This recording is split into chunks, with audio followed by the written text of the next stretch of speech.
அடுத்ததாக சிறந்த பேராசிரியர் யார் திரையில் பார்க்கலாம்.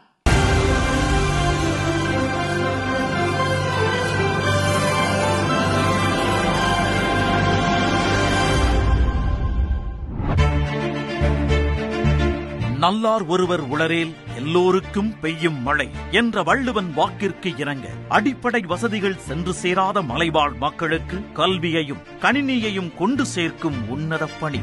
எட்டா கனியையும் எட்ட வைக்க ஏனியாக தன்னை மாற்றிக்கொண்ட இவர் அண்ணாமலை பல்கலையில் கணினி தகவல் அறிவியல் துறையின் உதவி பேராசிரியர். இவர் செய்த உதவிகளோ எண்ணில் அடங்காதவை. மலைவாழ் பழங்குடி மக்களுக்கான அரசின் திட்டங்கள் ஒவ்வொன்றையும் அவர்களிடத்தில் முழுமையாக கொண்டு சேர்த்து அந்த மாணவர்களின் வாழ்வில் ஜெயத்தை கொடுத்த பேராசிரியர் ஜெயப்பிரகாஷ். பள்ளியோ கல்லூரியோ இடைநிற்றல் இல்லாது கல்வியை தொடர வேண்டும் என்பதை தன் கடமையாக செய்து வரும் இவர் பின்தங்கிய மாணவர்களை மருத்துவம், பொறியியல், விவசாயம், முனைவர், ஆசிரியர் என உச்சாணி கொம்பில் ஏற்றி அழகு பார்த்த அன்பின் ஆசா.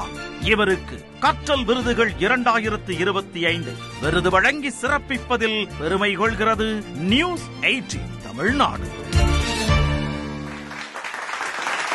விருதை பெறுவதற்காக சிதம்பரம் அண்ணாமலை பல்கலைக்கழக உதவி பேராசிரியர் கே ஜெயப்பிரகாஷ் அவர்களை அன்புடன் மேடைக்கு அழைக்கிறோம்.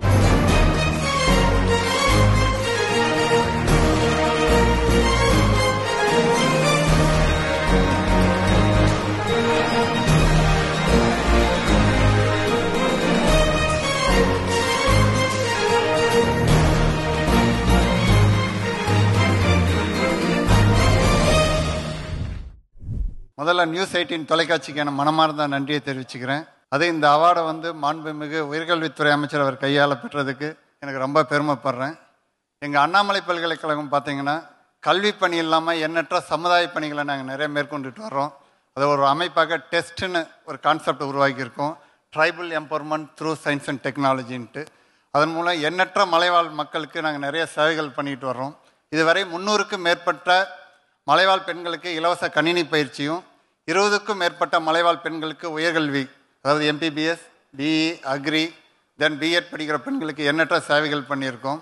அது இல்லாமல் 50க்கும் மேற்பட்ட அரசு மற்றும் பழங்குடியின பள்ளிகளுக்கு எண்ணற்ற இன்ஃப்ராஸ்ட்ரக்சர் சேவைகளை பண்ணி கொடுத்துருக்கோம். 30க்கும் மேற்பட்ட மலைவாழ் பெண்களுக்கு இலவச தையற் பயிற்சி கொடுத்துருக்கோம். 5க்கும் மேற்பட்ட பழங்குடியின நரிக்குறவர் பெண்களுக்கு அவங்க குடும்பத்தோட வருமானத்தை இன்க்ரீஸ் பண்ணுறதுக்கு உதவிகள் பண்ணியிருக்கோம். வாய்ப்பளித்த நியூஸ் 18 சேனலுக்கு எனக்கு மனமார்ந்த நன்றியை தெரிவிச்சுக்கிறேன். அமைச்சர் அவர்களுக்கும் எனது மனமார்ந்த நன்றியை தெரிவிச்சுக்கிறேன். நன்றி, வணக்கம்.